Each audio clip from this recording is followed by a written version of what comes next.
Hi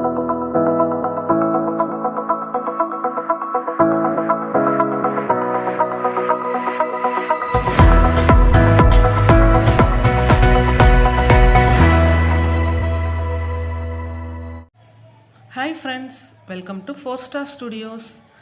வாங்க இன்றைக்கி ஒரு சூப்பரான டேஸ்டியான சிக்கன் ரெசிபி பார்க்கலாம். எப்பவும் போல் இல்லாமல் ரொம்ப டேஸ்டியாக கருவேப்பிலை மிளகு இதெல்லாம் பொடி பண்ணி இந்த கருவேப்பிலை மிளகு சிக்கன் ரொம்ப கமகமன்னு வாசனையாக எப்படி செய்யலான்னு பார்க்கலாம். நல்லா ஹோட்டல்லலாம் நமக்கு கிடைக்கும் இல்லையா, பெப்பர் சிக்கன் நல்லா டேஸ்டியாக. அதே மாதிரி இந்த சிக்கன் ரெசிபி நம்ம வீட்டிலையே எப்படி செய்யலான்னு பார்க்கலாம். ரொம்ப சூப்பரான இந்த ரெசிபி, ரொம்ப குயிக்காக செஞ்சிடலாம். நல்லா சுட சுட இந்த சிக்கன் ரெசிபியோட சாம்பார் சாதத்தோடு சாப்பிட்றதுக்கு, ரசம் சாதத்தோடு சாப்பிட்றதுக்கு ரொம்ப அட்டகாசமாக இருக்கும். சப்பாத்தி கூடையும் பிரியாணி கூடையும் கூட இதை நீங்கள் சைட் டிஷ்ஷாக யூஸ் பண்ணலாம். இப்போ பாருங்கள், இந்த சிக்கன் ரெசிபி செய்கிறதுக்கு ஒரு 2-3 பீஸ் சின்ன பீஸ் பட்டை, 3 கிராம்பு, 4 ஏலக்காய், 1 ஸ்பூன் சீரகம், 1 ஸ்பூன் சோம்பு, 1 ஸ்பூன் மிளகு, 2 ஸ்பூன் வர மல்லி, இது எல்லாத்தையும் சேர்த்து ஒரு பேனில் சேர்த்துக்கோங்க. சேர்த்துட்டு நல்லா ட்ரை ரோஸ்ட் பண்ணிக்கலாம். நல்லா இது வாசனை நல்லா சிவக்க வறுபடணும். வறுபட்ட பிறகு இதை எடுத்து ஒரு மிக்சி ஜாரில் சேர்த்து நம்ம அரைச்சிக்க போகிறோம். இப்போ இது கூடவே பாருங்கள், கொஞ்சமாக கருவேப்பிலை சேர்த்துக்கோங்க. நல்லா ஒரு 2 கைப்பிடி அளவு கருவேப்பிலையும் சேர்த்து அந்த கருவேப்பிலையுமே நல்லா ட்ரை ஆகிற வரைக்கும் நம்ம வறுத்துக்கணும்.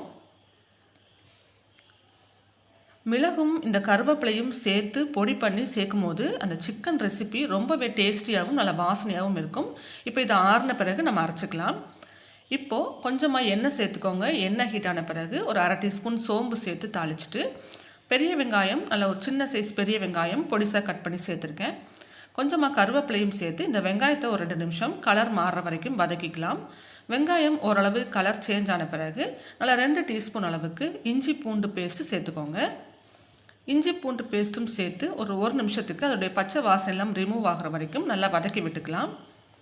பாருங்கள், இந்தளவு நல்லா வதங்கின பிறகு தக்காளி சேர்த்துக்கலாம். 2 சின்ன சைஸ் தக்காளி சேர்த்துருக்கேன். பெருசாக இருந்தால் நீங்கள் 1 மட்டும் சேர்த்தா போதும். இப்போ தக்காளி சேர்த்து 1 நிமிஷம் வதக்கிட்டு சிக்கன் பீசஸ் சேர்த்துக்கலாம்.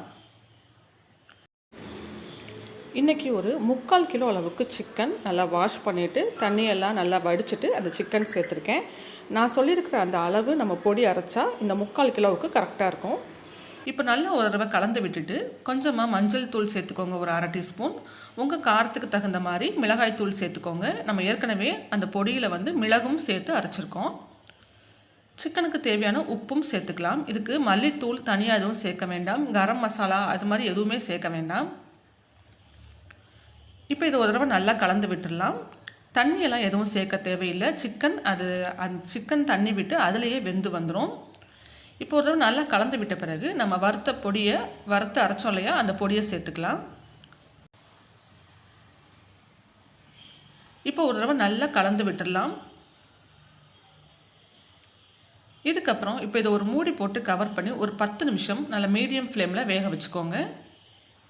10 நிமிஷத்துக்கு அப்புறம் பாருங்கள், நம்ம தண்ணி எதுவுமே சேர்க்காமலே சிக்கனே நல்லா எவ்வளவு தண்ணி விட்டு நல்லா வந்திருக்குன்னு.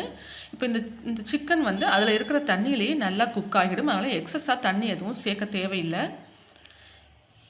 இப்போ பாருங்கள், நல்ல ஒரு தடவை கலந்து விட்டுட்டு இதை நல்லா ட்ரை ஆகிற வரைக்கும் நம்ம ஒரு 10 நிமிஷத்துக்கு நல்லா மீடியம் ஃப்ளேமில் வச்சு நல்லா வறுத்து எடுத்துக்கிட்டோன்னா ரொம்ப டேஸ்டியான சிக்கன் வறுவல் நமக்கு நல்லா சுட நல்லா டேஸ்டியாக சூப்பராக ரெடி ஆயிரும். நீங்கள் இது பிளைன் சாதத்தில் போட்டு கூட அப்படியே பிரட்டி சாப்பிட்லாம். ரொம்ப நல்லாயிருக்கும். பாருங்கள், நம்மளுடைய கருவேப்பிலை மிளகு சிக்கன் சூப்பராக ரெடி ஆயிடுச்சு.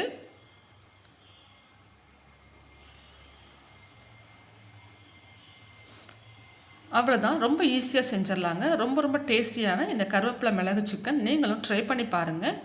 எல்லா ஒரு ரெசிபி கூடமே இதை ஒரு சைட் டிஷ்ஷாக யூஸ் பண்ணலாம். இந்த ரெசிபி நீங்கள் ட்ரை பண்ணி பார்த்துட்டு உங்களுக்கு பிடிச்சிருந்ததுன்னா இந்த வீடியோவை லைக் பண்ணுங்கள். உங்கள் ஃப்ரெண்ட்ஸ் அண்ட் ஃபேமிலி மெம்பர்ஸ் கூட இந்த வீடியோவை ஷேர் பண்ணிக்கோங்க. நம்ம சேனல் 4 Star Studios சப்ஸ்கிரைப் பண்ணி வச்சுக்கோங்க. தேங்க்ஸ் ஃபார் வாட்சிங்.